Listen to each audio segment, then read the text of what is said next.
지금 각자 그 틀린 문항들이 조금 되게 제각기라서 그냥 그 1번부터 10번까지 좀 속도감 있게 빨리 풀이를 다 해줄 테니까 각자 본인이 조금 어려워했던 문항들 설명만 조금 그렇게 좀 골라 들으면서 쭉 정리해보면 될 것 같아요. 자기한테 필요한 것만 설명 좀 골라서 들어. 알겠지? 자, 일단 1번부터 볼게. 우리가 이차함수 그래프랑 그 x축과의 교점 x좌표에 관련된 그런 개념의 문제는 이제 함수의 그래프랑 그 x축과의 교점 x좌표라고 하는 건 그 x축이라고 하는 직선의 방정식이 y는 0이라는 의미의 식이었다라는 거 다시 한번 상기해보면 그 함수식이랑 일단 그래프끼리의 교점의 좌표에 관련된 얘기니까 여기서 2차 함수라고 하면 그 2차 함수식과 그리고 요 x축이라는 직선을 나타내주는 식인 0, 요 노란색으로 밑줄 친 부분의 함수식과 파란색으로 밑줄 친 부분의 함수식이 서로 뭐하다고 논?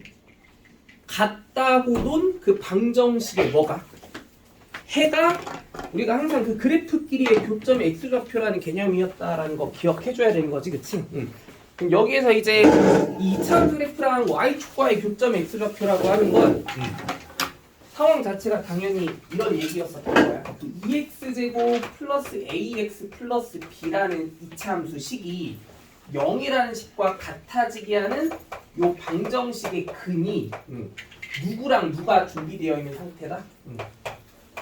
4랑 5라는 값이 준비되어 있는 상태였다라는 거. 그치? 해석이 이런 방향으로 되게 자연스럽게 빨리 이루어질 수 있었어야지. 그러면 이 2차 방정식의 근 4와 5를 이용해서 요 미지수 a와 b의 값 판단해 보라고 하면 이제 마무리는 어떻게 해줘야 돼? 근과 계수와의 관계. 두 근의 합 9. 그 9가 마이너스 2분의 a여야 된다. 그럼 a는 당연히 얼마? 마이너스 18이 돼야 되겠다라는 것과 그리고 또 여기서 두 근의 곱 20. 그 20이 누구랑 같아져야 돼? 2분의 b랑 같아져야 되는 거지. 그럼 여기서 상수 b의 정체는 당연히 40이어야 된다라고 얘기할 수 있는 문제였던 거지, 그치? 그래서 2차 함수 그래프랑 x축과의 교점에 관련된 해석은 항상 그 2차 함수 식이랑 누가 같다고 논 방정식의 근의 개념으로 그 교점의 x좌표를 얘기해 볼 수 있어야 돼. 2차 함수식이랑 0이 서로 같다고 논 그 2차 방정식의 근이라는 게 그 2차 함수 그래프랑 x축과의 교점의 x좌표의 의미를 가지고 있다는 거.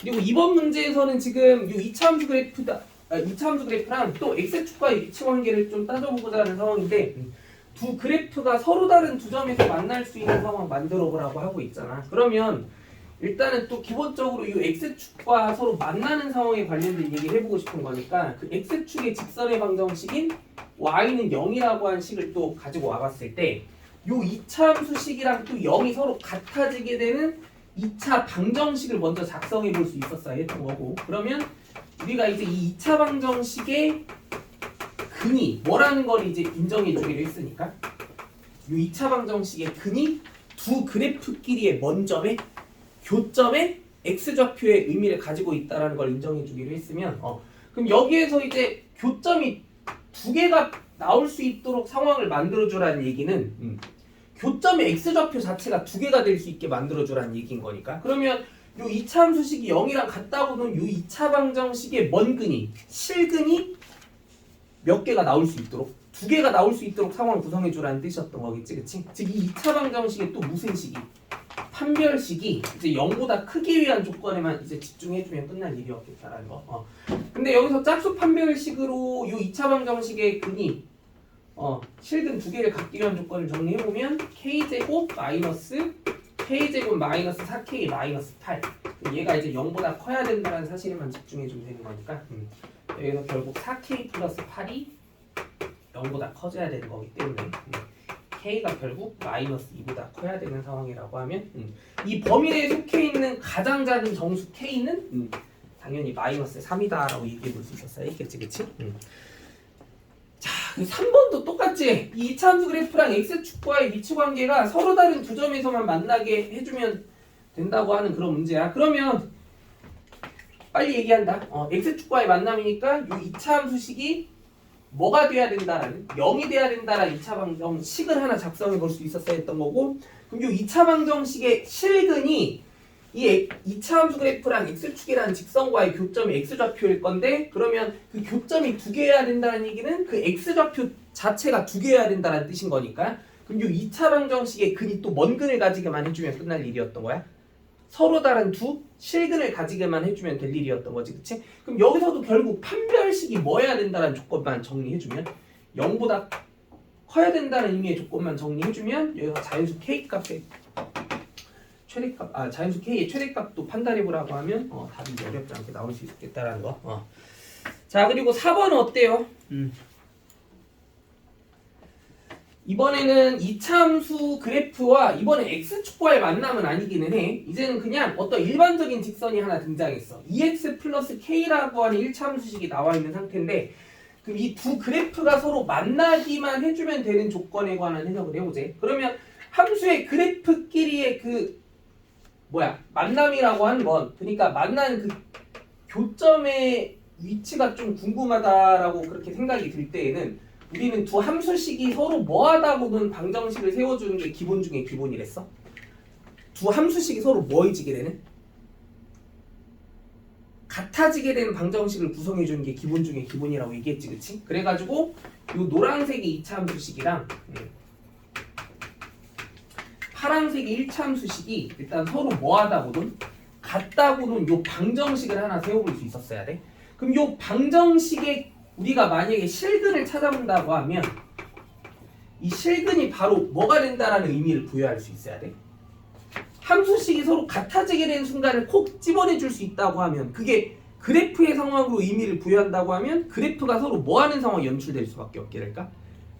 만나는 상황이 연출될 수밖에 없게 되는 거지. 그럼 우리가 요 두 함수식이 서로 같아지게 되는 순간에 실근을 잡았다고 하면 그 실근이 두 그래프의 먼 점에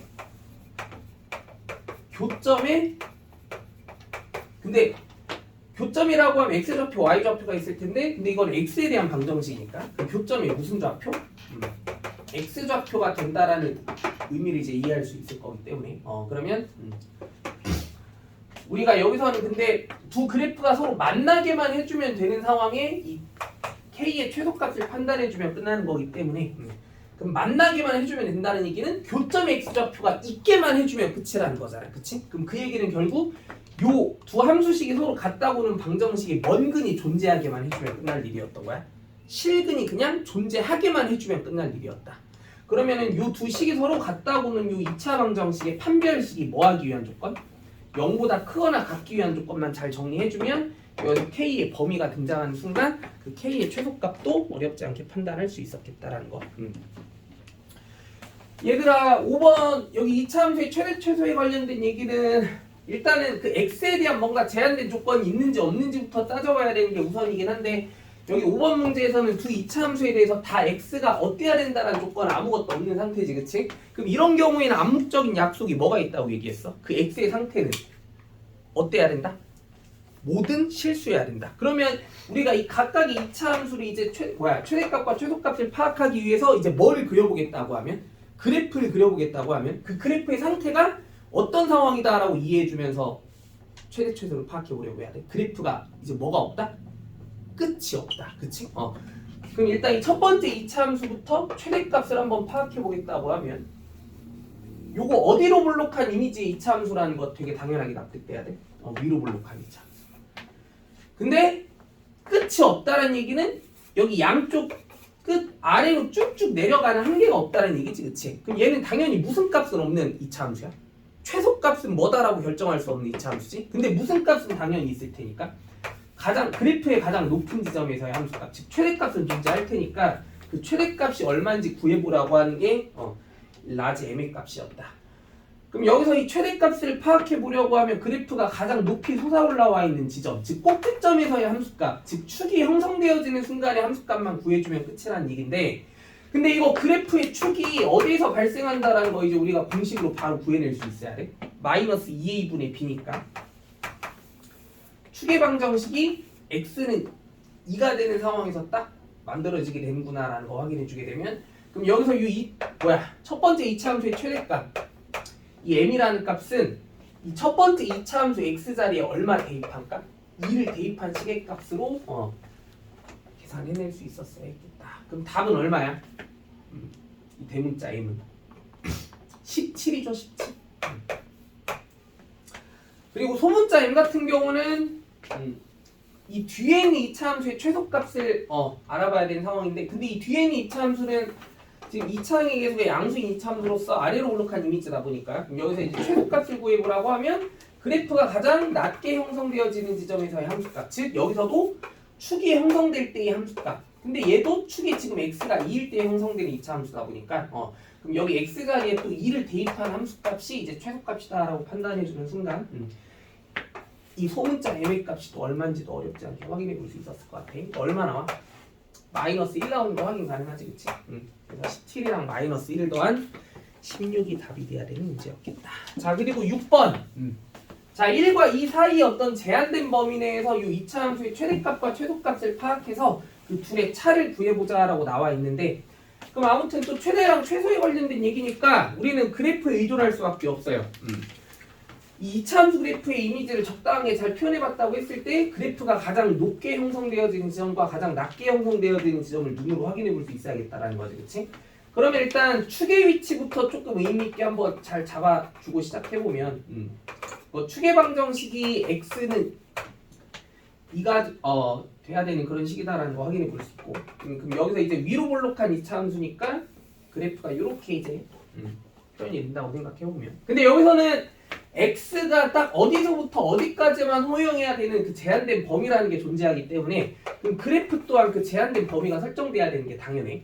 그럼 x좌표가 마이너스 1인 지점과 2가 되어지는 지점을 기준으로 해서 거기랑 거기 사이 범위에서만 그래프를 쏙 잘라왔다고 생각해보면 요만큼의 그래프로부터만 이제 우리가 최대값과 최소값을 얘기해봐야 되는 그런 상황이라는 거지, 그치? 그럼 최소값은 x가 얼마일 때 발생해? 마이너스 1일 때 발생하는 거 느껴지지? 최대값은 x가 2일 때 발생하는 거 느껴지지? 그래서 마이너스 1 대입한 값과 2 대입한 값들을 서로 뭐한 것만 계산해주면 돼? 뺀 것만 계산해주면 되는 그런 문제였던 거야. 자, 거기 뒷페이지 7, 8, 90 여기 이제 7번 문제는 지금 6번 문제랑 완전 유형 자체가 동일한 형식 같으니까 이제 방금 똑같은 방식으로 잘 풀어주시면 될 것 같고, 거기 8, 9, 10번 이거 세 문제만 빨리 정리해보고 오늘은 그 여러가지 방정식 WT 한번 봐볼게. 자, 일단 8번 볼게요. 자, 주어진 요 2차 함수의 축의 방정식 일단 x는 1이 돼야 된다라는 정보를 제시해 줬는데, 그럼 여기서 우리는 축의 방정식이라고 하는 건 이제 항상 그 2차 함수식의 표현에 대해서 마이너스 2a분의 b와 같은 시계값으로 구할 수 있는 식이다라는 걸 알고 있으면 이 축의 방정식의 표현으로부터 일단 요 a에 대한 정보를 알아낼 수 있지 않을까라는 확신이 좀 들었어야 했을 것 같아. 그럼 여기서 이 축의 방정식이 x는 마이너스 2a분의 b, 즉 마이너스 4분의 a가 돼야 되는 식이 돼야 된다라고 생각해 줘야 되는데, 근데 얘가 이제 누가 돼야 된다라는 거니까 1이랑 같아져야 된다는 얘기니까, 그럼 여기서 일단 이 상수 a에 대한 정보부터 확인해보면 이 상수 a가 4여야만 한다는 건 누구나 다 인정해줄 수 있었어야 했겠지. 일단 이 a가 4여야 된다는 거 확인해볼 수 있었어야 했던 것 같고, 근데 이 상수 a가 이제 4라는 거 알아냈을 때 이제 이 b를 구해보겠다고 하면 이 최대값이 3이라는 정보만 잘 이용해주면 되겠다는 느낌 들지? 그럼 그래프로 이 2차 함수의 최대값을 생각해본다고 하면 축이 x는 1이 되는 순간에서 발생하면서 위로 볼록한 그래프의 이미지가 완성됐을 때 이 x에 대한 제한된 조건이 없는 이 위로 볼록한 2차 함수의 최대값은 이 꼭지점에서의 함수값이 항상 최대값이니까, 그럼 여기서 이 최대값이 3이란 얘기는 이 x 자리에 얼마를 대입한 시계값이 1을 대입한 시계값이 3이다라는 얘기를 해주고 있는 걸 거기 때문에 이 3이라고 하는 시계값이 지금 뭐가 돼야 되는 거냐면 b 플러스 2가 돼야 되는구나라는 거 이해해 줄 수 있었어야 했겠지? 요 상수 b의 정체는 당연히 1이 될 수밖에 없겠구나라는 것까지. 그치?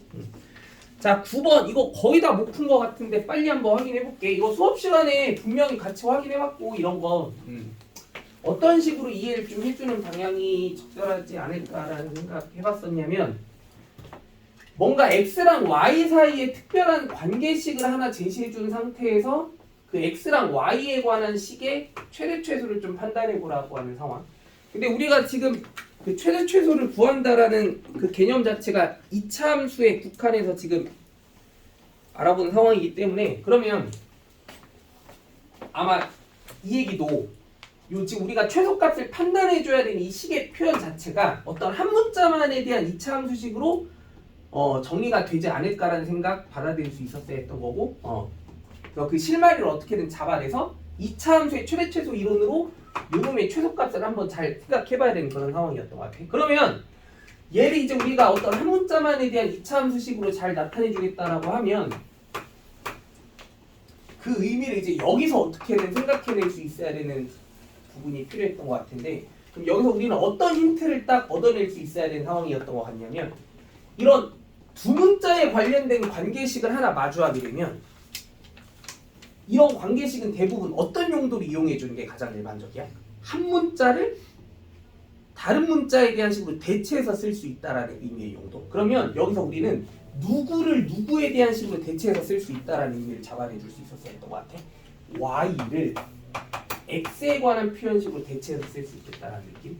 여기서 이 y가 지금 x제곱 마이너스 2x라는 식과 같아져야 된다라는 걸 생각해 볼 수 있게 될 때, 그러면 그 y의 표현 자체를 이제 이쪽에다가 직접 또 뭐를 해서 대입을 해서 우리가 최소값을 판단해 줘야 되는 식의 표현을 이제 x만에 대한 식으로 다시 한번 재정비해 보자는 거지. 그럼 3x제곱에서 2에 x제곱 마이너스 2x를 빼는 식이다라고 생각해 보게 되면 얘는 결국 x제곱 플러스 4x가 되는, 그치? 요 x제곱 플러스 4x라는 이제 2차 함수의 최소값을 판단해주면 그게 이제 9번 문제의 정답이었다라고 생각해주면 끝이었던 거야. 근데 요 x제곱 플러스 4x의 최소값은 이거 아래로 볼록한 이미지의 또 2차 함수일 때 지금 또 축이 형성되어지는 지점에서 그래프가 가장 낮아질 테니까. 근데 축이 지금 x는 마이너스 2에서 발생할 거기 때문에 요 마이너스 2일 때 함수값 계산해주면 그게 최소값이었겠구나라는 거 느껴지지. 그럼 마이너스 2 대입해서 최소값 계산해보면 마이너스 4가 답이겠구나라는 것도 확인 가능했을 거고. 자, 마지막으로 10번. 자, xy가 실수일 때 이 x랑 y에 관한 2차식의 최대값이 어떻게 되는지 한번 확인해보자. 야, 여기는 지금 x도 뭔가 2차식에 관련된 표현으로 주어져 있고 y에 관련된 2차식의 표현도 짬뽕되어 있는 그런 조금 복잡한 형태의 수식인데, 근데 우리가 이렇게 x라는 문자에 관한 2차식의 표현과 y라는 문자에 관한 2차식의 표현이 함께 혼용되어 있는 복잡한 그 2차식의 최대 최소를 생각해 본다라고 하면 이거 식의 표현 자체를 어떤 형태로 좀 정리해서 상황 이해해 보면 해결책이 보인다고 얘기했어? 완전 제곱식. 맞죠? 그래서 여기서 요 x에 관련된 식에 대한 조합과 y에 관련된 식에 대한 조합으로부터 우리가 그럼 이 노란색에 대한 식들, 파란색에 대한 식들을 일단 따로 각각 찢어가지고 얘기를 좀 해보겠다라고 하면, 이 노란색의 식은 이거 자체가 하나의 이 x라는 문자에 관한 몇 차 함수식을 구성하고 있는 입장이니까 2차 함수를 구성하고 있는 입장이고, 그리고 또 요 파란색의 y에 관련된 식 자체도 얘네들도 이제 y라는 문자에 관한 하나의 2차 함수를 만들어주고 있는 상황이라고 하면, 그럼 이 2차 함수식들을 이제 무슨 형식에 관한 식으로 변형을 시켜가지고 생각을 정리해보면 완전 제곱식에 대한 형식, 즉 이 2차 함수의 표현 자체를 이제 일반형에서 무슨 형으로 바꿔주는 표준형의 형태로 바꿔주는 그런 느낌. 그러면 이 노랭이를 표준형의 형식의 2차 함수로 바꿔준다고 하면 마이너스에 x 플러스 2의 제곱 플러스 4 이런 식으로 변신시키면 괜찮은 거 맞아요? 그리고 이 파랭이의 y에 대한 2차 함수를 또 표준형의 형식으로 식을 바꿔본다고 하면 마이너스에 y 마이너스 3의 제곱 플러스 9라는 식으로 정리해주면 될 것 같고, 그 뒤에 마이너스 10이라고 한 상수가 더 함께 같이 하고 있는 상태였다라고 얘기해 주게 되면 그럼 이 식은 이제 전체적으로 뭐라고 얘기할 수 있게 되냐면 어떻게 돼? 1 마이너스 x 플러스 2의 제곱과 마이너스 y 마이너스 3의 제곱의 합에 관련된 식으로 이렇게 의미 있는 형태로 식을 살짝 변형시켜 볼 수 있었겠다. 근데 우리는 어떤 실수의 제곱, 그러니까 이 완전 제곱식에 대한 뭔가 계산 결과는 항상 0보다 크거나 같다라는 의미를 인지하고 있는 상태면 얘도 지금 0보다 크거나 같은 식이고 얘도 0보다 크거나 같은 식인데 거기 앞에 다 뭐가 달라붙어 있어? 마이너스 부호가 다 달라붙어 있는 상태지. 그럼 이 식이 가장 이상적으로 뭐가 되려면? 최대가 되려면 이 빼야 되는 식의 값들은 가급적이면 가장 뭐 하는 게 좋은 거야? 작은 게 좋은 거지. 그럼 얘네들이 가장 작을 때가 이 식이 가장 뭐 할 때야? 커질 때겠지. 근데 얘네들이 가장 작아지는 순간이 언제일 때인데? 0일 때잖아. 그러니까 이 둘이 모두 동시에 뭐가 되는 순간이? 0, 0이 되는 순간이 이 식이 최대가 되게 할 수 있는 방법이야. 그래서 그 최대값 자체가 그냥 요 1이라는 상수였겠구나라는 것까지 생각해 볼 수 있었어야 돼. 자, 이제 남아있는 시간은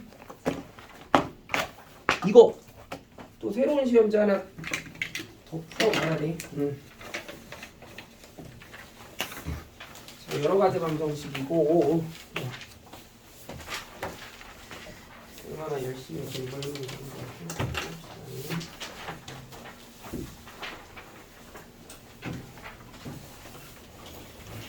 이차함수 시험지보다는 더 어려울 것 같은데.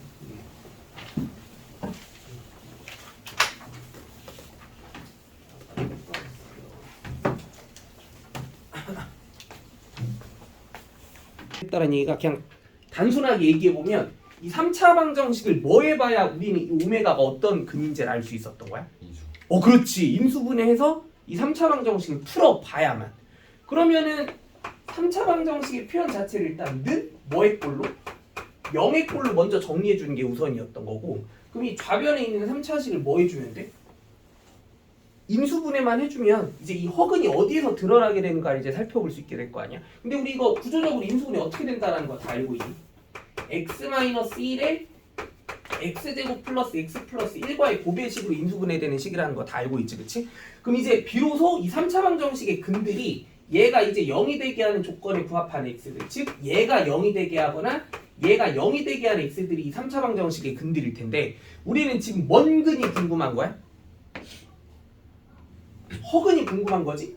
그럼 이 허근 오메가의 정체는 얘네들이 각각 0이 되게 하는 그 x의 값들에 대해서 얘기해 본다고 할 때 어느 쪽에서 나오는 근이구나라는 게 당연하게 느껴져야 돼.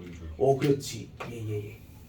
요 2차 방정식의 근이 지금 무슨 근을 가지게 되는 상황이니까? 허근을 가지게 되는 상황이니까 요 2차 방정식의 허근이 바로 이 3차 방정식의 허근이었던 거야. 맞죠? 그러면은 요 오메가라고 하는 허근은 여기다가 대입돼도 되지만 요 무슨 방정식에 대입돼도 돼?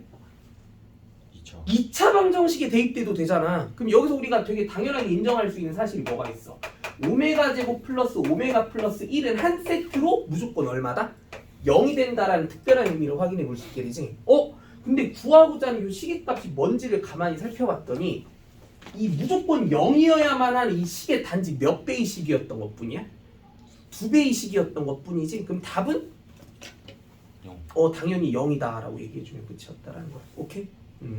이해되나요? 근데 얘들아, 문제 하나만 더 내볼게.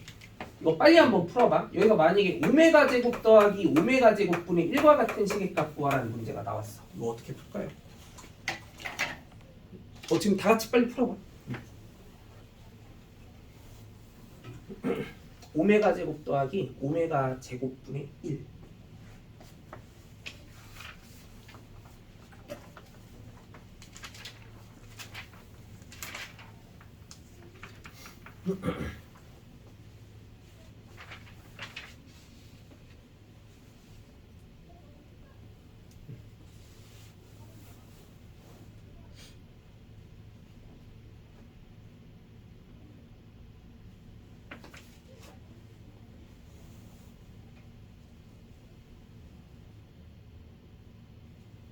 풀이는 굉장히 많아.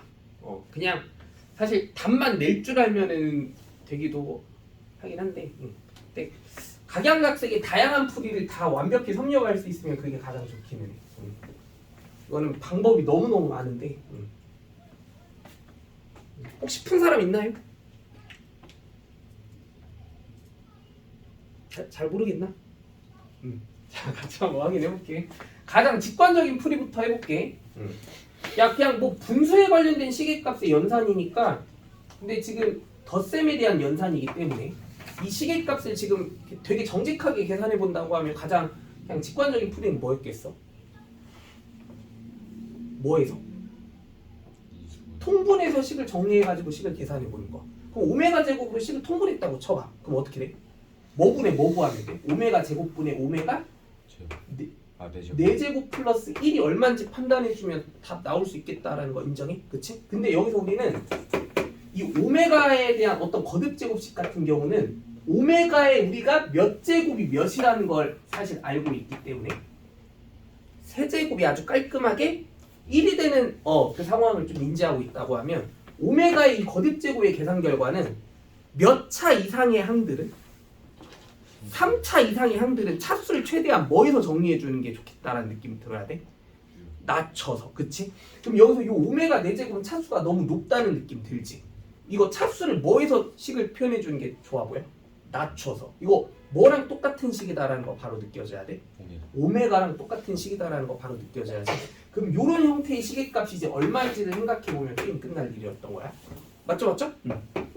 근데 우리는 오메가가 만족시키는 되게 특별한 수식 중에 하나가 이 오메가가 이 2차 방정식의 근이었다라는 관점에서 이 빨간색에 대한 식의 관계식이 되게 중요하다는 걸 항상 인지하고 있어야 돼. 그러면 이게 한 세트로 0이다라는 걸 알게 된다고 하면 우리가 여기서 이 오메가 플러스 1이라는 식의 의미가 누구랑 똑같구나라는 거를 또 확인해 볼 수 있게 될까? 마이너스 오메가 제곱이라는 식과 똑같다라는 거 느껴질 수 있어? 그러면 요 오메가 제곱끼리 식만 약분 때리면 얼마? 마이너스 1이라는 식의 값으로 이렇게 계산해 볼 수 있겠다. 이거 지금 이해되니? 한 가지 더 얘기해 줄게. 또 뭐도 있냐면 오메가 세제곱이 우리 얼마라는 거 알고 있었어? 1이라는 거 알고 있었지. 그럼 여기서 이 오메가 제곱의 역수라는 식이 양변을 오메가 제곱으로 나누어 보면 이 오메가 제곱의 역수가 누구랑 똑같은 식이다라는 거 혹시 보이니? 오메가랑 똑같은 식이겠구나라는 거 느껴져 안 느껴져? 그럼 이 분수 형태의 오메가 제곱분의 1을 오메가라는 식으로 대체해서 따져본다고 하면 오메가 제곱 플러스 오메가가 얼마인지 따져보라는 의미로도 볼 수 있었던 거야. 이거 지금 이해돼야 안 돼? 근데 오메가 제곱 플러스 오메가는 오메가 제곱과 오메가와 1은 한 세트로 다 더해졌을 때 항상 얼마여야 되니까? 0이어야 되니까 얘와 얘의 합은 당연히 마이너스 1이 된다라는 식으로 해석해주는 풀이도 괜찮겠다. 이거 지금 이해되지? 오케이? 이거 말고 또 오메가 발을 이용해서 생각해주는 풀이도 있기도 하고. 근데 딱 이 정도만 좀 간단하게 체크해보고 넘어가면 괜찮을 것 같아. 자, 다음 쪽으로 가볼게요. 자, 6번부터 10번 좀 어려웠던 문제 빨리빨리 질문 한번 해보세요. 7번, 10번. 7번, 10번 또 8, 9는 괜찮아요?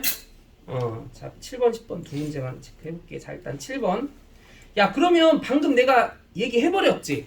요 오메가에 관련된 뭔가 거듭 제곱식의 표현들 중에 차수가 몇 차보다 높다고 느껴지는 식들은 3차보다 높다고 느껴지는 식들은 일단 차수부터 뭐 해주는 게 괜찮겠다? 낮춰주는 게 괜찮겠다. 그러면 이 오메가 4제곱은 오메가라는 식으로 표현을 대신해서 얘기해보는 게 좋았겠다라는 거고 얘는 오메가 제곱이라는 식으로 정리해보는 게 좋았겠다는 거고 오메가 6제곱은 아주 깔끔한 누가 돼버리겠어? 1이 돼버리겠다라는 거 느껴질 수 있지, 그치? 그러면 맨 뒤에 있는 식은 그냥 이게 2분의 1이었던 것뿐이야. 맞죠? 그럼 이 시계값을 구하라고 하면 이제 여기에만 집중하면 돼. 여기. 근데 우리가 이 오메가의 정체가 지금 x세제곱 마이너스 1이 0이 돼야 된다는 3차 방정식을 풀어내는 과정에서 x 마이너스 1에 x제곱 플러스 x 플러스 1의 곱이 0이 돼야 된다는 식이 작성됐을 때 요 2차 식이 0이 되게 하는 그 2차 방정식의 근이 오메가라는 걸 알고 있었다는 거니까. 그럼 여기서 이 오메가가 만족시키게 되는 되게 특별한 수식이 오메가 제곱 더하기 오메가 플러스 1이 0이다라는 식 하나 알고 있었던 거잖아, 그치? 그러면 이제 이거를 항상 이거를 염두에 두고 이 오메가에 관련된 시계값을 최대한 간단한 방식으로 계산해낼 수 있는 방법을 어떻게든 모색해보는 게 핵심인 거야. 그러면 여기서 이제 우리가 어떤 경험을 좀 하나 확실하게 받아들이고 갈 수 있어야 될 거 아니냐면 이 오메가랑 오메가 제곱이랑 1 얘네 세 개의 합은 항상 한 세트로 얼마가 돼야 돼? 0이 돼야 되지, 그치? 그러면 이 셋 중에 무언가 몇 개의 합의 식에 대해서 얘기를 해보라고 하면 두 개의 합의 식에 대해서 얘기해보라고 하면 그런 형태의 시계값은 뭐라고 의미 부여를 해주는 게 좋겠어? 나머지 하나를 우변으로 넘겼을 때의 값과 같다라고 생각해주면 좋지 않을까라는 거. 그러면 여기서 이 오메가 플러스 1이라는 식은 표현 자체를 누구로 대체해서 얘기를 해주는 게 괜찮아 보이니? 오 마이너스. 그렇지. 얘는 일단 이 첫 번째 식은 마이너스 오메가 제곱분의 1이라는 식으로 표현을 바꿔가지고 얘기해 주는 게 좋지 않을까라는 생각. 이거 지금 납득되니? 그럼 이 두 번째 오메가에 관한 식의 값의 표현은 얘는 뭐야? 마이너스. 마이너스 오메가 분의 1이라는 식으로 표현해 주면 좋지 않을까라는 느낌 인정할 수 있어요? 그럼 결국 이제 우리가 계산해야 될 식이 마이너스 오메가 제곱분의 1 마이너스 오메가 분의 1 더하기 2분의 1 얘가 얼마인지만 계산해 줄 수 있어요. 끝이었던 거야. 그럼 이제 여기에 집중해보자. 여기 이것만 이제 계산해주면 끝인 거잖아, 그치? 근데 이걸 이제 계산해본다라고 하면 가장 직관적인 해석 그냥 바로 해볼게. 뭐 해서 계산해보는 거? 뭔분? 통분해서 계산해보는 거. 그럼 뭐 구하면 돼? 오메가 몇 제곱분의? 제곱. 그치. 오메가 제곱분의 뭐 구한다고 생각하면 돼? 마이너스로 식을 또 통째로 묶었다고 보자. 그럼 오메가 제곱분의 오메가 플러스 1이라는 식 구해야 되는 식이다라는 거 느껴져? 맞죠? 근데 1 오메가 제곱 중에 무언가 몇 개의 합은? 두 개의 합은 자꾸 어떻게 의미 부여를 할 줄 알아야 되겠다, 이제? 그 1 오메가 제곱 중에 그 두 개를 제외한 나머지 하나를 우변으로 이항시켰을 때의 시계값과 똑같다라는 느낌. 그러면 여기서 이 오메가 플러스 1을 우리는 누구로 대체할 줄 알아야 돼? 마이너스 오메가 제곱이라는 식으로. 그럼 결국 이 오메가 제곱이랑 오메가 제곱이 아주 깔끔하게 뭐가 돼버리면서 약분이 돼버리면서 이 빨간색으로 네모 박스친 부분의 시계값이 결국 마이너스 1, 즉 1이 된다라는 걸 알 수 있게 된다라는 거야. 그치? 따라서 답은 1 더하기 2분의 1 얼마? 2분의 3이 돼야 되는 거지. 오케이.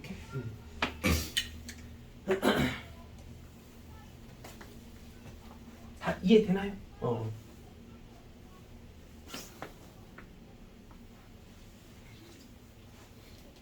근데 사실 만약에 이렇게 식을 조금 변형시키는 느낌을 잘 떠올리지 못했다고 하면 이 차수까지 낮추는 거는 진행해봤다고 했을 때 이런 식의 풀이도 막 마냥 나쁜 것만은 아니야. 어떤 식으로 풀이를 또 해볼 수도 있냐면 이 상태에서 통분한 식을 계산한다고 생각해보는 거야. 이 상태에서 통분한 식을 계산해주는 식은 이거 구하면 뭐 문제 없겠다라는 거는 이해돼 안 돼? 이거 두 개의 합의 식을 그냥 이 상태에서 다이렉트로 바로 통분해서 식을 정리한 거 맞아 아니야? 그럼 이거 구해도 답은 똑같이 나와야 되는 거 맞아요? 맞지? 이렇게도 한번 풀어볼게. 그럼 분자에 있는 식은 뭐 오메가 제곱 더하기 오메가 플러스 2라고 얘기할 수 있는 식인 것 같고, 그리고 이 분모에 있는 식은 이 항들 싹 다 이제 뭐 해주면 되겠어? 쭉 뭐 해나가면? 전개해 나가면 좋겠구나라는 느낌 인정할 수 있어? 그럼 이제 어떤 항들이 쭉 튀어나와? 오메가 세제곱도 나오고 뭐도 나와? 오메가 제곱도 나오고 오메가도 나오고 1도 나온다라는 거 확인돼? 맞지? 그럼 여기서 이제 이 플러스 2를 그냥 1 더하기 1이라고 얘기해볼게. 근데 우리 아까 오메가 제곱 오메가 플러스 1은 무조건 얼마라는 거 알 수 있었어? 0이라는 거 알 수 있었지? 얘가 0이고, 그리고 분모에서도 얘가 똑같이 하나 더 있네? 0. 그리고 이 오메가 세제곱은 얼마? 1이라는 거 알고 있으니까. 그러니까 또 뭐분의 뭐? 1분의 1, 즉 1이라는 값으로도 똑같이 계산이 또 확인을 했었다라는 거. 오케이? 딱 이 상태에서 다이렉트로 바로 통분해서 계산한다고 해도 뭐 큰 문제는 없었다라는 거야. 알겠지? 자, 10번 볼게요. 3차 방정식의 이 세 근이 모두 연속한 어떤 정수의 값으로 표현이 돼야 된다라고 얘기했을 때 이 양수 A, B의 값을 결정해 준다고 하면 그 둘의 합이 어떻게 되는가 한번 따져보자. 야, 그러면 그 연속한 세 정수여야 되는 세 근을 일단은 특정한 미지수를 이용해서 일단 표현부터 어느 정도 해주는 게 우선일 텐데, 근데 연속한 세 정수를 우리가 뭔가 미지수의 값들로 구성을 좀 해본다라고 하면 이런 형식으로 세팅해 주는 게 가장 좋아. 어떤 형식으로 세팅해 주는 게 가장 좋냐면, 물론 가장 작은 미지의 그 정수인근을 알파라고 놓겠다라고 하면 알파 플러스 1, 알파 플러스 2 이렇게 놔도 괜찮지만, 이렇게 놓는 건 조금 하수풀이고, 어떻게 설정을 해놓고 얘기를 해나가는 게 가장 좀 현명한 풀이가 될 수 있냐면, 연속한 세 정수 중에서 가운데 있는 정수를 기준으로 생각해 보는 거야. 그럼 그 가운데 있는 정수를 미지수 알파라고 놓겠다고 하면, 나머지 그 연속한 두 정수를 어떤 식으로 세팅해 주는 느낌으로? 알파 마이너스 1과 알파 플러스 1이라고 생각해. 오케이? 그럼 여기서 이 알파라고 하는 미지수가 그 연속한 세 정수 중에 가운데 낑겨 있어야 되는 정수라고 생각해보면서 문제를 풀어보자는 거지. 여기까지 따라오니? 그럼 이제 이 세 근에 대한 표현을 가지고 이제 우리가 먼지거리를 좀 해보려고 하면 문제가 해결되지 않을까라는 느낌이 확실히 들어. 근과 계수와의 관계. 몇 창의 계수 알고 있으니까? 1창의 계수는 그래도 확실히 알고 있으니까. 그러면 이제 이 세 근을 가지고 이제 먼지거리 해준 시계값을 구해보려고 해야 돼. 두 개끼리 곱한 것의 합, 그치? 요렇게 곱한 거 알파 제곱 마이너스 알파, 요렇게 곱한 거 알파 제곱 플러스 알파, 그리고 양 끝에 끼리 곱한 거 알파 제곱 마이너스 1, 그치? 그럼 얘네들의 합이 그냥 누구 그 자체가 돼야 돼? 11이 되게 해줘야 되는 상황 만들자라는 그런 뜻인 거겠지, 그치? 그럼 여기서 식을 좀 더 깔끔하게 정리해보면 좌변의 식이 누구만 남아? 3알파 제곱 마이너스 1만 남는 거 바로 확인돼요. 그래서 얘가 이제 11이 될 수 있는 일단 이 알파를 찾는 게 우선이었겠구나라는 거 느껴졌어야 돼. 이거 지금 이해되지? 그럼 결국 이 알파에 해당하는 값은 이제 3알파 제곱이 12가 되면 되는 거니까 알파 제곱이 결국 4가 되면 되는 거기 때문에 알파는 뭐 아니면 뭐? 불마. 그렇지. 2 아니면 마이너스 2와 같은 두 가지 선택지가 있을 수 있었겠구나라는 거 확인하게. 맞지? 그럼 여기서 이제 우리가 연속한 세 정수라고 얘기할 수 있는 어떤 근들에 대한 표현의 케이스는 두 가지. 가운데 그 정수인 근이 2일 때, 즉 1, 2, 3일 때, 1, 2, 3이 연속된 그 세 정수인 근이 될 수도 있고, 또 가운데 있는 그 근이 누구일 때, 이번엔 마이너스 2라면 어떤 수들이 마이너스 3, 마이너스 2, 마이너스 1과 같은 수들이 그 연속된 세 정수인 근이었을 수도 있겠다라는 거. 그러면 1번에 대한 상황과 2번에 대한 상황에 따라 이제 우리가 이 세 근들을 가지고 본격적으로 또 근과 계수와의 관계를 한 번 더 적용시켜서 이제 누구랑 누구를 구해나간다고 할 때, A와 B를 구해나간다고 할 때 A와 B가 뭔 수로 나와야만 하는, 양수로 나와야만 하는 상황 잘 캐치해 볼 수 있으면 좋았겠다라는 거지. 야, 1, 2, 3을 근으로 끌고 갈 때가 A, B가 양수가 될까? 마산 마이를 근으로 끌고 갈 때가 A, B가 양수가 될까? 그렇지. 얘를 세 근으로 취할 때가 A와 B가 다 양수로 구성되는 거 느껴지지, 그치? 그래서 우리가 이 A와 B가 지금 마산과 마이와 마이너스 1을 세 근으로 취한 입장에서 근과 계수와의 관계를 적용시켰을 때 양수인 값으로 세팅된다라는 거 확실하게 느껴지니까요. 여기서 이제 답 구해내 줄 수 있으면 끝이었던 거야. 그러면 당연히 누구도 6이고 누구도 6이었어야 돼. A도 6. A도 6, B도 6이어야만 했겠다. 그치? 세 근의 합도 마이너스 6, 세 근의 곱도 마이너스 6이니까. 맞지? 이거 다 이해됐니? 자, 이제 그 과제 꺼내봅시다. 짤강 혹시 질문 있니? 짤강? 그 2차 보등식 진도 나간 거 여기 이제 대립 쪽까지 문제 쭉 풀어보면 했던 것들. 짤강은 질문 없지 않나? 아닌가? 어땠어요? 안 한 사람 잠깐만 다시 정확하게 얘기해. 짤강이요? 네. 아니, 뭐든 일단 짤강이든 수력 충전이든.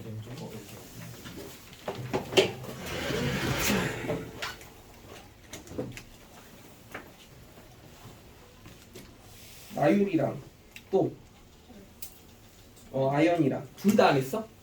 아니 그 짤강만 짤강만 두 문제? 2페이지. 두 페이지? 두 페이지는 좀 그러네. 일단 아연이랑 나율이랑 또 윤이는 얼마나? 네 문제? 오케이 또 저요. 네 페이지. 네 페이지? 수력 충전? 아니 저 짤강만? 수력 충전만. 그러니까 단원 종합 마무리 문제 거기 아예 안 해놨다는 거야? 이건 안 되는데. 잠깐만. 나율이는 얼마나 안 해온 거야? 저 안 했는데요. 아예 안 해온 거야? 아니 저 근데 쌤 저 토요일에 나왔어요. 저 오늘 그 교복하러 가야 돼요. 교육? 뭔 교육? 아 교복. 교복? 재용이는 오늘 끝나고 뭐 시간 뭐 있어? 없어요. 스케줄 아예 없지? 끝나고 숙제 좀 하고 가. 1시간만. 응. 남아 있어 여기. 내가 찾아볼 테니까. 또 누구였죠? 이제 나머지는 다 해온 건가? 서윤이는 얼마나? 한 장? 서윤이도 끝나고 뭐 있니? 교복? 아연이는? 저 다시 학원 또 학원 바로 또 일정 잡혀 있어. 학원. 윤이는 너 원장님하고 보강 있지? 너는 그냥 그거 하러 가고 과제 대신에 집에서 깔끔하게 마무리 짓고 나한테 따로 인증 받으면 될 것 같아. 알겠지? 또. 도현이는 얼마나? 한 장? 도현이도 끝나고 잠깐 남아 있어. 내 눈앞에서 끝내고 가. 너 어차피 10-10이잖아. 오케이.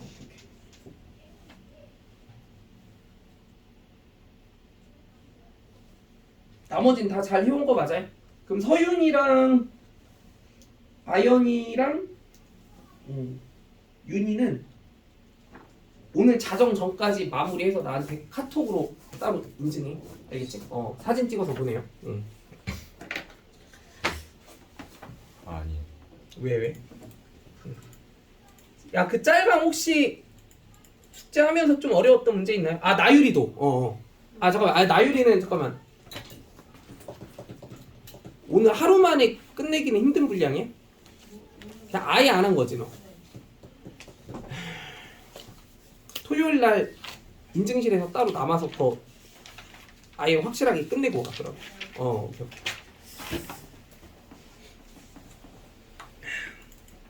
수력 충전부터 봅시다.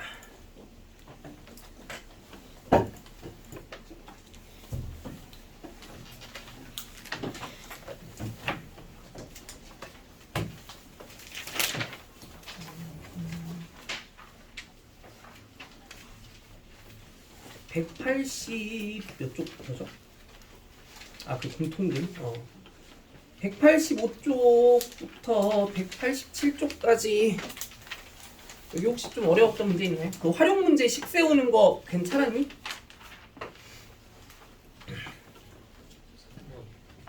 활용 문제에서 3번? 또? 수력 충전. 수력 충전. 일단 그 185에서 187쪽까지. 공통근에서는 어려웠던 문제 있어요?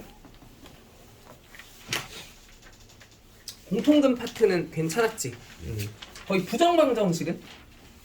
여기도 근데 수업 시간에 웬만한 거 다 같이 해봐가지고 뭐 살펴볼 건 없을 것 같고. 그럼 이거 187쪽에 3번만 볼게. 자, 두 자리 정수에서 각 자리 숫자의 제곱의 합은 73이고 우리가 이때 1의 자리 숫자와 10의 자리 숫자를 바꾼 수랑 그리고 처음 바꾸기 전에 처음 수와의 그 합이 121이다라는 이런 정보도 알고 있다고 했을 때 이런 정보를 이제 잘 활용해서 이제 처음 정수의 값이 얼마였는지 한번 확인해보자라는 거야. 그럼 윤아, 지금 우리가 궁금한 게 그 뭔가 미지의 두 자리 정수가 이제 어떤 수였는지가 궁금한 그런 상태인 건데 그러면 두 자리 정수라고 하면 지금 여기서 되게 궁금해야 될 게 그 10의 자리 숫자와 이제 1의 자리 숫자를 구성해주는 숫자들의 표현이 있을 텐데 얘네들이 각각 얼마고 얼마인지에 대한 얘기가 가장 궁금해야 되는 거 맞아 아니야? 그러면 그 각 1의 자리 숫자와 10의 자리 숫자 자체를 뭐로 놔줘야겠다는 생각이 들어야 돼. 일단 모르니까 미지수로. 그렇지? 그럼 1의 자리 숫자를 미지수 x라고 한번 놔보고 10의 자리 숫자를 미지수 y라고 놓고 한번 이렇게 출발해 볼게. 그럼 여기서 일단은 각 자리 숫자의 제곱이 합이 73이라는 정보부터 한번 식으로 이용해 본다고 하면 여기서는 당연히 어떤 식이 세워져야 돼? 1의 자리 숫자의 제곱과 10의 자리 숫자의 제곱끼리 합이 73이라는 얘기를 하고 있는 거잖아. 그럼 x제곱 더하기 y제곱이 73이 된다는 얘기를 해주고 있는 정보인 거 맞아요? 그래서 이런 식 하나 세울 수 있었다 했던 거고. 근데 그 다음에 이제 이게 중요해. 1의 자리 숫자와 10의 자리 숫자를 바꿨을 때의 수와 바꾸기 이전에 처음 수와의 합이 121이다라는 조건도 이제 뭔가 이 x랑 y에 관한 식으로 표현을 잘 해보겠다라고 하면 이게 그럼 일단 이 수는 10의 자리 숫자가 y고 1의 자리 숫자가 x인 수는 얘는 사실 값이 정확히 얼마인 수야? 1이 몇 개 있는 거고 x개 있는 거고 10이 y개 있어서 걔네들이 하나로 합쳐진 수가 얘인 거잖아. 그럼 이렇게 10의 자리 숫자가 y고 1의 자리 숫자가 x인 수는 사실 구체적으로 값은 얼마인 수야? 몇 y 더하기 몇?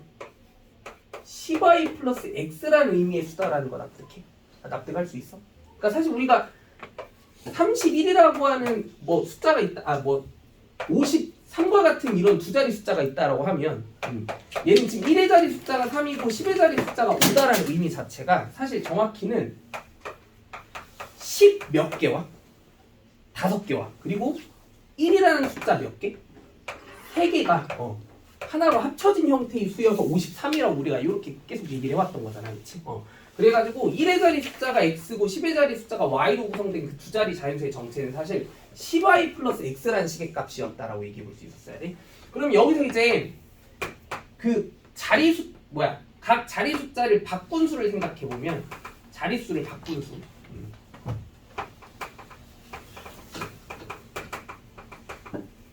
그러면 10의 자리 숫자와 1의 자리 숫자가 얘는 각각 누구랑 누구로 구성되는 수로 돼버려.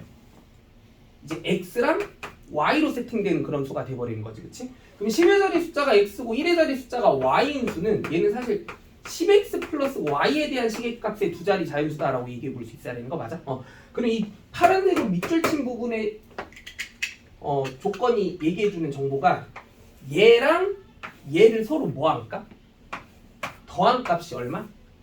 121이다라는 얘기를 해주고 있는 거니까 그래서 이 10y 더하기 x랑 10x 더하기 y의 합, 즉 11x 더하기 11y가 121이다라는 정보를 제시해주고 있다는 이런 얘기예요.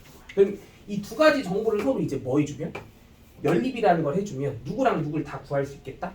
x, y를 다 구할 수 있겠다라는 거고 그 x, y 판단해서 그 처음 정수가 정확히 어떤 수였는지 확인해보라는 거죠. 그럼 이거는 또 x 플러스 y가 11이라고 하는 식으로 정리해 볼 수 있는 거고. 그럼 이거 이제 어떻게 풀면 돼? 여기 1차 방정식 쪽에서 y를 뭐라고 정리해 봤을 때?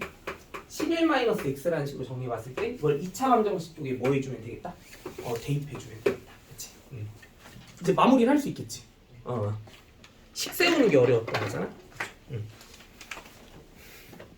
자. 이거 정리 다 됐니? 넘어가도 돼요? 자, 단원 마무리 평가 190쪽부터 맞지? 190쪽에 혹시 좀 어려웠던 문제 있나요? 25번. 아, 잠깐. 191쪽부터지? 191쪽에 25번? 또 30번. 30번 또 나머지는 더 없어요? 자, 25번 빨리 볼게. x 세제곱이 마이너스 1이 돼야 되는 3차 방정식의 한 허근을 오메가라고 얘기했을 때, 자, 오메가 10제곱 더하기 오메가 8제곱 플러스 2의 값이 어떻게 되는지 한번 알아보세요. 여기는 우리가 아까 그 WT에서 풀었던 오메가라는 근과는 상황이 살짝 다르긴 해. 뭐가 살짝 다르냐면 거기서는 x 세제곱이 1이 되게 하는 방정식의 한 허근을 오메가라고 얘기해봤었는데 여기서는 갑자기 1이 아니고 누구? 마이너스 1이 되게 하는 3차 방정식의 근으로 오메가라는 허근을 만들고 있다는 얘기하고 있는 거지, 그치? 근데 원리는 똑같아. 그럼 원리는 똑같다는 얘기는 일단은 이 오메가라는 게 일단 기본적으로 이 3차 방정식의 한근이 된다는 입장부터 생각해 보면 오메가 세제곱이 우리가 얼마가 돼야 된다는 건 되게 당연하게 받아들일 수 있었어야 돼. 마이너스 1이라는 사실은 너무 당연하게 납득할 수 있었어야 했던 거고. 근데 또 이 오메가라는 건 허근이다 보니까 우리가 이 3차 방정식을 정확하게 인수분해 해가지고 풀어내 본다고 할 때 그러면 그 허근이 나오게 되는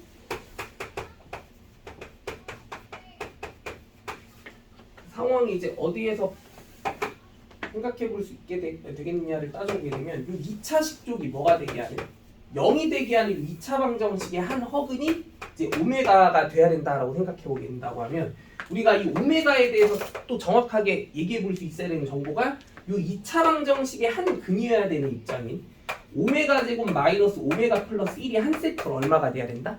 0이 돼야 된다라는 생각도 받아들일 수 있어야 되는 거 맞아? 그러면 이런 조건들을 적절하게 잘 혼용해서 이 시계값이 이제 얼마가 돼야 되는지를 판단해 준다고 하면 문제가 해결되지 않을까라는 생각해 볼 수 있었어야 돼.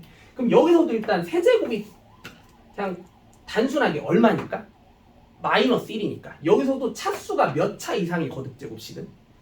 3차 이상의 거듭제곱식은 차수를 뭐 해주는 게 우선이겠구나라는 느낌이 들었어야 돼. 낮춰주는 거. 그럼 오메가 10제곱은 오메가 9제곱이 얼마니까? 마이너스 1이니까 이 오메가 10제곱이라는 식은 마이너스 오메가라는 식으로 표현을 좀 대체해 주는 게 좋았겠구나라는 느낌 들었어야 했던 거고 그럼 이 오메가 8제곱은 우리가 오메가 세제곱이 마이너스 1이면 오메가 6제곱이 얼마일 거기 때문에 1일 거기 때문에 이 오메가 8제곱은 누구? 오메가 제곱이라는 식으로 한번 표현해 볼 수 있었어야 했을 것 같아. 그러면 얘는 결국 오메가 제곱 마이너스 오메가 플러스 2 얘가 얼마인지 구하라는 문제랑 똑같아지게 되는 거 맞아? 근데 우리는 또 이 오메가에 관련된 뭔가 특별한 2차식 중에 오메가 제곱 마이너스 오메가 플러스 1이 한 세트로 얼마라는 걸 알고 있었으니까 0이라는 사실을 알고 있었으니까 이 조건을 이제 여기에 접목시켜보면 얘가 이제 당연히 얼마라는 게 느껴져 구나 1이라는 거 바로 느껴지겠지. 자 30번 요거 좀 어려웠지. 자, 두 2차 방정식이 서로 뭔가 정체모를 오직 한 개의 공통근만을 이제 가져야 된다라고 얘기했을 때 그럴 수 있도록 하게 하는 이 상수 K의 값이 어떻게 되는지 한번 확인해보지. 여기는 우리가 여태까지 그 살펴봤었던 좀 단순한 공통근에 관련된 문제와 다르게 지금 어떤 상황이냐면 얘도 정확히 못 푸는 상태고 얘도 정확히 풀 수가 없는 상태지. 2차 방정식의 표현 자체가 정확하지 않은 상태니까. 근데 그러면 이런 상황에 관한 공통근 문제는 우리가 이제 어떤 방식으로 해결을 해나가면 좋겠구나라는 생각을 해보면 되냐면 일단 공통근이 있다고 했잖아. 그러면 그 공통근을 구체적으로 미지수를 이용해서 한번 표현을 해놓고 불러와 보는 거야. 그러면 이제 그 오직 한 개여야 되는 그 공통근을 일단 알파라고 하는 미지수로 한번 놔본다라고 얘기해볼게. 여기까지 따라오니? 그럼 이 둘이 서로 이제 공통으로 취해줘야 되는 그 오직 하나의 그 공통근을 알파라는 미지수의 값으로 놨다고 하면 이제 그러면 그 다음 진행 방향은 이제 어떤 식으로 얘기를 해나가면 좋겠구나라는 느낌이 들어야 되냐면 이 알파라는 미지수는 얘도 성립하게 하고 얘도 성립하게 한다는 의미가 이제 여기에 적용되는 게 좋겠다라는 느낌 들어 안 들어? 그러면 이 알파를 이제 우리가 여기랑 여기 둘 다 뭐 해보려고 했어야 했을까? 대입해 보려고 했었어야 돼. 그러면 그 대입한 식들이 다 뭐 해야 돼? 둘 다 성립해줘야 되는 거지. 그럼 그 식끼리 뭐 해주는 게 최선일까? 연립해주는 게 최선이었던 거야. 이거 지금 납득돼요? 그래서 우리가 지금 해줘야 될 작업은 첫 번째 2차 방정식에다가도 알파를 대입해보고 두 번째 2차 방정식에다가도 이렇게 알파를 대입한 식들을 이제 구성해봤다고 하면 이 두 가지 식이 둘 다 동시에 성립해줘야 되는 입장이 돼야 되는 거기 때문에 이 두 가지 2차 방정식들을 서로 적절하게 연립해주는 흐름으로 좀 갈 수 있었어야 했겠다라는 거. 지금 얘들아 여기까지 인정할 수 있니? 그럼 이 두 식을 서로 연립을 해보라고 하면 얘들아 우리가 여러 개의 어떤 방정식끼리 일단 연립이라는 걸 시켜본다라고 하는 그런 상황은 이제 그걸 풀어나가는 어떤 과정은 뭔가 소거법에 대한 해석이 가장 일반적이지. 뭐가 좀 되게 거슬리게 느껴지는 항들을 뭐 해주는 방향으로? 없이. 없애주는 방향으로. 그러면 이 두 가지 식을 서로 연립이라는 걸 해보라고 하면 식끼리 서로 뭐 해보는 게 가장 의미 있어 보여? 이 두 개의 식을 서로 뭐 해보는 게? 빼요. 그치. 빼보는 게 가장 의미 있어 보인다는 느낌 들지. 왜? 누가 아주 일단 깔끔하게 사라지니까?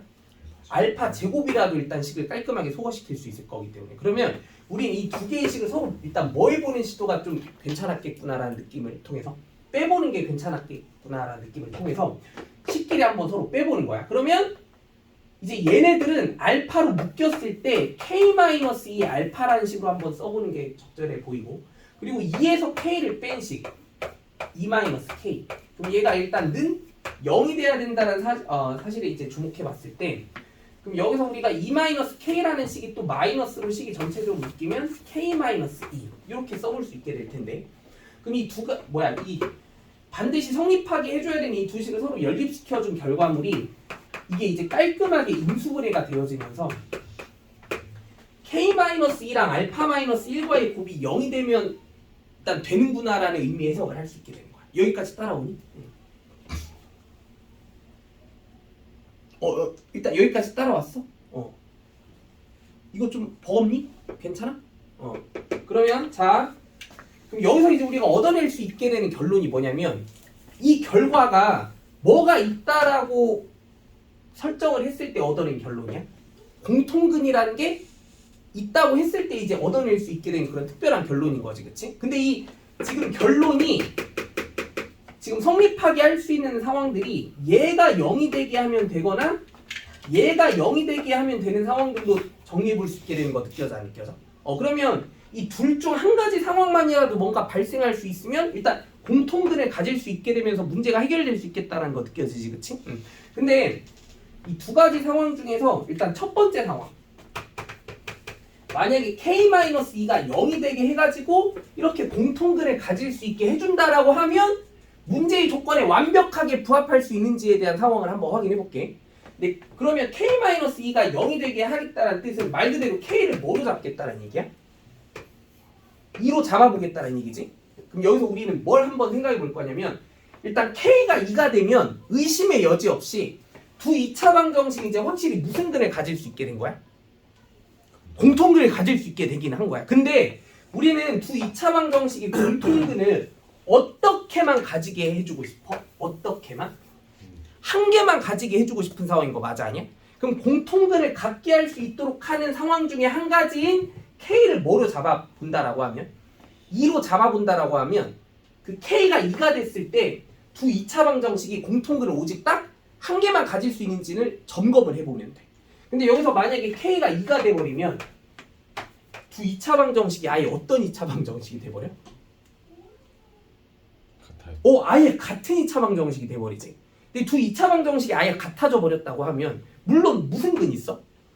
공통근이 있긴 있는데 그 공통근은 무려 몇 개야? 두 개인 거지. 두 2차 방정식이 아예 서로 같은 2차 방정식인 거니까. 그러면 공통근이라는 건 그 각각의 2차 방정식이 가지고 있는 두 근이 다 공통근인 거잖아.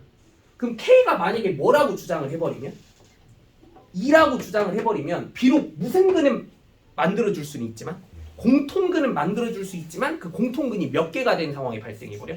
두 개가 된 상황이 발생해버리니까, 그럼 우리가 이 공통근을 갖게 만들어줘야 되는 이 조건식이 얘가 0이 되게 하는 방식으로는 생각해주는 게 아니었다라는 거야. 왜냐하면 공통근이 몇 개가 나오기 때문에, 두 개가 나오기 때문에.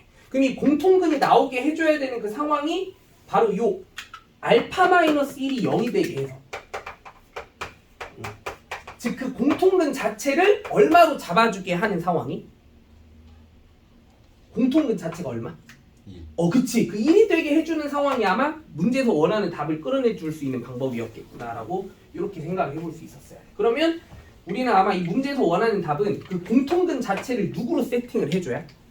1로 세팅을 해줘야 문제가 해결될 수 있지 않았을까라는 느낌이 들어야 된다는 거고, 그러면 이제 그 공통근을 1로 잡겠다라고 하면 이제 사실 검토까지 해본다고 하면 1을 여기 각각 뭐 해봤을 때? 대입해봤을 때 식이 성립하기 위한 조건을 따지면 되는 거잖아. 그럼 K를 얼마로 잡겠다라는 의미로 해석이 돼버려? K를 얼마? 마이너스 3으로 그렇게 결정하겠다라는 의미로 정리되는 거 맞아 아니야? 그럼 여기서 점검은 한번 해보자. 어떤 점검? K가 뭐가 됐을 때? 마이너스 3이 됐을 때 실제로 공통근이 딱 몇 개만 나오는지 한 개만 나오는지 검토는 해볼 필요는 있었던 거야. 여기까지 따라오니? 그럼 K가 만약에 이제 마이너스 3이 된다고 하면 야, 첫 번째 2차 방정식 근 뭐뭐 있어? 이 정도 이제 암산 되잖아. 1이랑 2 있지? 얘는 근 뭐 있어? 마이너스 3이랑 1 있지? 공통으로 겹치는 근이 딱 몇 개밖에 없어. 한 개밖에 없는 거 느껴지지, 그치? 그래서 이 문제에서 원하는 답이 마이너스 3이 돼야 되는 K였겠다. 이런 식으로 정리해 볼 수 있는 문제였던 거야. 좀 어렵지, 이거는. 근데 접근 방식이 좀 이런 식으로 쭉 나갈 수 있었으면 좋겠다는 거. 자, 거기 이제 192쪽은 또 어땠나요? 부정방정식이랑 그 활용 문제들. 34번. 또 38. 또 33. 36, 37. 이렇게 35번 빼고 전부 다야? 자, 33번부터 볼게요. 좀 빨리 해야겠네. 자, 그림과 같이 담장 옆에 길이가 32m인 울타리를 쳐서 이제 연못을 만들려고 한다고 했을 때, 여기서 이 연못의 넓이가 128제곱미터라면 이 연못의 가로 길이와 세로 길이 중 긴 변의 길이가 얼마라고 판단해 줘야 되는지 한번 알아보세요. 주원아, 그러면 일단은 우리가 이 울타리의 총 길이가 얼마인 상황을 이제 얘기해 주면서 32m인 상황이라고 얘기해 주면서 그럼 이 연못의 이 뭐가 면적이 얼마가 될 수 있도록 하는 128제곱미터가 될 수 있도록 하는 이 연못의 가로 길이와 세로 길이 중 더 이제 길어지게 되는 그 변의 길이가 얼마인지를 구해 주는 게 우리의 목표인 거잖아. 그러면 이제 이런 조건에 의한 식을 구성해 나간다고 생각해 보면 일단 이 울타리 길이의 합이 32라는 식과 그리고 이 연못의 넓이가 이 128이라는 식이 설정이 되려면 여기서 이제 되게 절실하게 필요한 정보가 당연히 뭐야? 이 울타리의 가로 길이와 그리고 이 울타리의 뭐의 길이? 세로 길이에 관련된 정보가 되게 절실하게 필요한 입장인 거 맞아 아니야? 그럼 걔네들이 필요하고 궁금하니까 각각 뭐라고 놓고 출발했어야 돼? 하나를 x, 다른 하나를 y. 그러면 요 연못의 가로 길이를 x라고 한번 놔보고 연못의 세로 길이를 y라고 놓고 한번 출발해본다고 생각해볼게. 그럼 여기 울타리 길이의 총합이 32라는 조건은 울타리는 지금 이 세로 방향의 울타리 몇 개와 2개와 가로 방향의 울타리 딱 몇 개? 1개로 구성이 돼 있다는 거 확인돼야 한대. 그럼 여기서 우리는 x랑 y는 몇 개? 2개가 더해진 시계값. 얘가 얼마? 32가 돼야 된다라고 한 이런 조건식 하나 구성해 줄 수 있었어야 했던 거고. 그리고 또 이 연못의 넓이가 128이어야 된다는 조건에 대한 얘기는 누구 곱하기 누가 연못의 넓이니까? 이게 직사각형 모양이라며. x 곱하기 y가 연못의 넓이인 거 맞아 아니야? 즉 x랑 y의 곱이 128이 돼야 된다는 조건만 이제 확인해 주면 이거 2개 서로 뭐해서? 연립해서 x, y 구할 수 있었던 거야. 그럼 그 중에 당연히 어떤 거? 더 큰 거. 근데 x가 클지 y가 클지 아직 모르는 거야. x랑 y 중에 더 뭐한 거? 큰 거 계산해 주면 끝이었다라는 거. 오케이? 자, 34번으로 가봅시다. 잠깐만. 다 정리된 거 맞아? 자, 처음에 650개의 사탕을 학생들에게 똑같이 나누어 주었는데 나중에 학생 한 명이 더 오게 돼서 그 나눠줬던 사탕을 한 개씩 좀 다시 회수를 해가지고 나중에 온 학생들한테 다 이제 나눠줬더니 이제 학생들에게 돌아가는 모든 사탕의 수가 같아졌대. 자, 이때 그 처음 학생 수가 몇 명인지 한번 확인해 보자라고 하고 있어요. 이거 좀 어렵네. 자, 같이 한번 생각해 보자. 처음에 650개의 사탕이 준비되어 있었을 때 학생들한테 일단 똑같이 나누어 줬고, 근데 나중에 학생 딱 한 명이 더 와서 나눠줬던 사탕을 한 개씩 회수해가지고 나중에 온 학생에게 죽었던 학생들에게 돌아가는 사탕의 수가 같았다. 근데 처음 학생 수. 자 봅시다. 그럼 일단 가장 궁금한 게 처음 학생 수니까 얘를 구하고자 하는 값이기 때문에 당연히 뭐 미지수 x라는 걸 이용해서 처음에 학생 수를 x명이라고 놓고 출발해 본다라고 생각해 보면. 근데 여기서 궁금한 두 가지 얘기가 사실 누구도 궁금하고 누구도 궁금한 게 지금 되게 당연해. 처음 학생 수도 궁금하지만 사탕수. 그치. 그 각 한 명 학생 한 명당 사탕을 몇 개씩 똑같이 나누어 줬는가에 대한 1인당 받은 무슨 수도 되게 궁금한 상태야. 사탕 수도 되게 궁금한 상태다라고 느껴져야 되는 입장인 거 맞아니? 그럼 그 사탕 수에 대한 얘기도 뭔가 미지수로 설정이 돼야 되겠구나라는 거 느꼈지. 그럼 1인당 이제 각자 나눠받은 사탕의 그 개수를 y개라고 놓고 이렇게 한번 출발해 볼게. 주영아, 그럼 가장 먼저 세팅해 줄 수 있는 조건이 지금 뭐겠어? 사탕의 총 개수가 몇 개니까? 650개니까 처음 학생 수를 x명이라고 했고 그리고 한 명당 나눠받은 사탕의 수를 y개라고 했으면 x 곱하기 y가 반드시 몇이어야만 해? 650이어야 된다는 식 이런 거 하나 세울 수 있겠다라는 거 인정이? 그치? 이거 지금 다 납득되니? 그쵸? 근데 이제 그 뒷일을 한번 확인해 볼게. 나중에 이제 근데 한 명의 학생이 갑자기 더 와가지고 나눠줬던 사탕을 한 개씩 회수해서 그 나중에 온 학생한테 이제 줬더니 학생에게 돌아간 모든 사탕의 수가 같아졌다는 얘기잖아. 그러면 나중에 온 학생이 이제 나눠받은 사탕의 개수는 몇 개야? 학생의 무슨 수만큼의 사탕의 개수를 받게 된 거야? 그 X명의 학생들이 가지고 있는 사탕 X명의 이제 학생들이 받은 사탕에서 사탕 몇 개씩만 뺏어왔다는 거야? 한 개씩만 뺏어왔다는 거잖아. 그럼 그 한 개씩의 사탕을 다 모아오면 그 사탕은 몇 개가 모여있는 거야? 학생의 인원수만큼 모여있는 거 맞아 아니? 그치? 그러면 나중에 온 학생이 받은 사탕수는 나중에 온 학생이 받게 된 사탕수는 얘가 받게 된 사탕수는 당연히 몇 개였구나라는 게 해석이 가능했어야 돼? 그렇지. 어이? 네?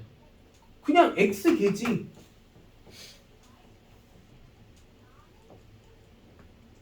이거 뭔 얘기인지 이해 안 돼? 다시. 처음에 X명의 학생이 있었는데 나중에 한 명이 더 왔대. 그래서 그 나중에 이제 더 추가된 한 명의 학생한테 또 사탕을 주려고 했다는 거잖아. 근데 그 사탕을 어떻게 줬다는 거야? 기존에 있던 그 몇 명의 학생들에 대해서 X명의 학생들에 대해서 이 X명의 학생들이 이제 사탕을 Y개씩 분배를 받았을 때 맞죠? 그 Y개씩의 사탕을 분배받았을 때 그 Y개의 사탕 중 딱 몇 개의 사탕만 한 개씩의 사탕만 쏙쏙 빼와가지고 그걸 싹 다 모아와가지고 그 한 명한테 다 줬다라는 거잖아. 그러면 그 나중에 온 학생이 받게 된 사탕수의 개수는 그냥 그 처음 학생의 인원수만큼의 사탕의 개수를 받게 된 거 맞아 아니야? 그치? 그래서 이 나중에 온 학생이 받게 된 사탕수의 개수는 X개다라고 얘기해 볼 수 있어야 돼. 여기까지 따라오니? 근데 그러면 그 X개의 사탕수가 그 나중에 온 학생이 받은 사탕의 수가 결국에는 모든 학생들에게 돌아가는 사탕의 수와 뭐해졌대? 같아졌대. 근데 우리는 처음의 학생들은 사탕을 원래 몇 개씩 받았어?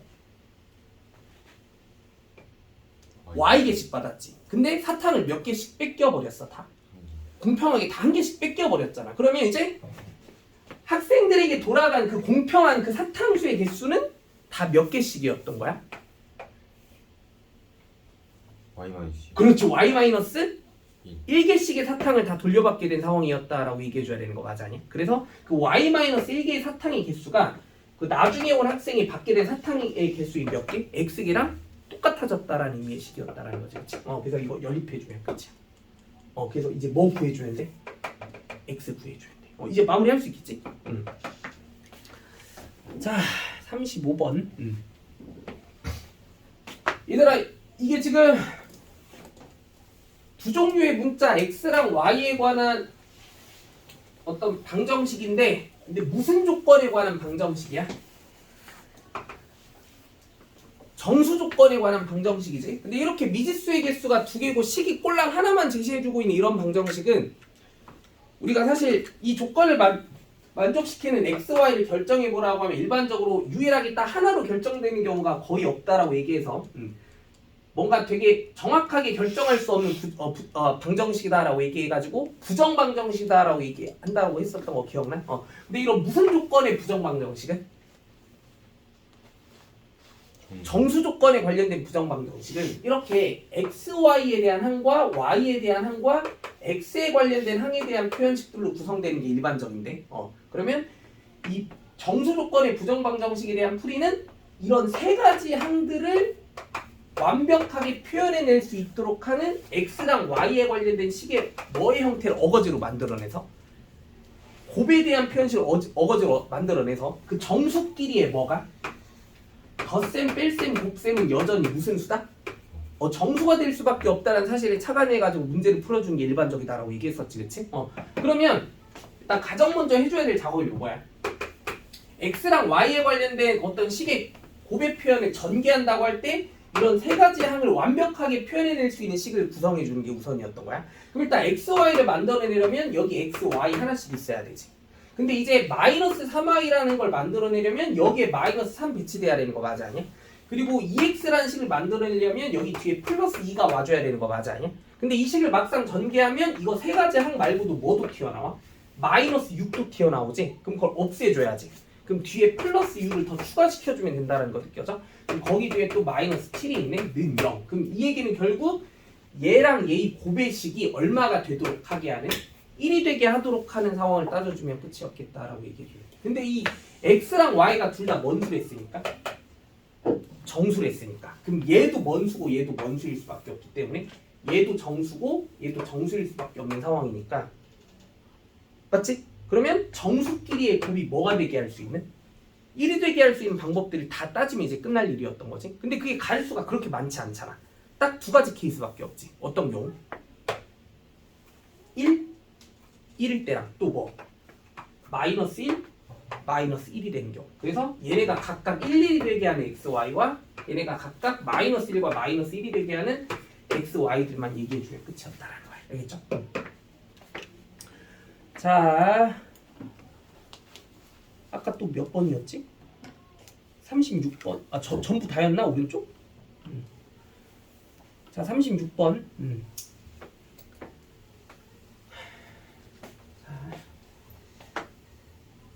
얘도 지금 x, y가 자연수여야 된다는 형태의 그런 조건의 방정식 같은데 얘도 지금 미지수의 개수가 두 개고 식이 꼴랑 하나밖에 없으니까 이런 방정식이지 우리가 부정 방정식이다라고 얘기하기로 했었다는 거고.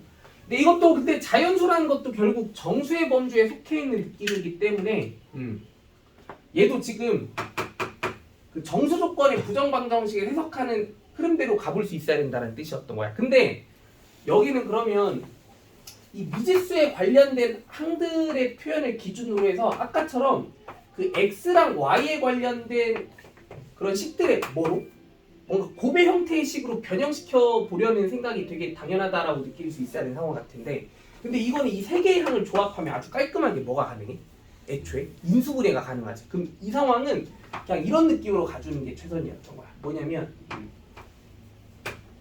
x-2y랑 x-3y와의 곱이 이제 마이너스 1이 될 수 있는 마이너스 1이 될 수 있도록 하는 상황들을 따져나간다. 근데 x, y가 둘 다 자연수를 했으니까 얘도 뭔수고 얘도 뭔수야? 최소한 무슨 수는 맞아? 정수. 정수는 맞잖아. 그럼 얘도 정수고 얘도 정수인 거 맞아 아니야? 그럼 그 정수끼리의 곱이 뭐가 될 수 있도록 하는? 마이너스 1이 되게 할 수 있는 방법들을 생각해 보라고 하면 얘가 1일 때 얘가 마이너스 1인 거. 얘가 마이너스 1일 때 얘가 1이 되게 할 수 있는 딱 두 가지 조합밖에 없는 거 맞아 아니야? 그치? 그럼 우리가 얘가 1이 되고 얘가 마이너스 1이 되게 하는 방법과 얘가 마이너스 1이고 얘가 1이 되게 할 수 있는 x, y를 직접 구해봤을 때 그 x, y가 완벽하게 무슨 수로 나올 수 있게 되는 딱 깔끔하게 자연수로 나올 수 있게 되는 상황이 정답이겠구나라고 생각해주면 끝이었다는 거. 자, 여기까지 합시다.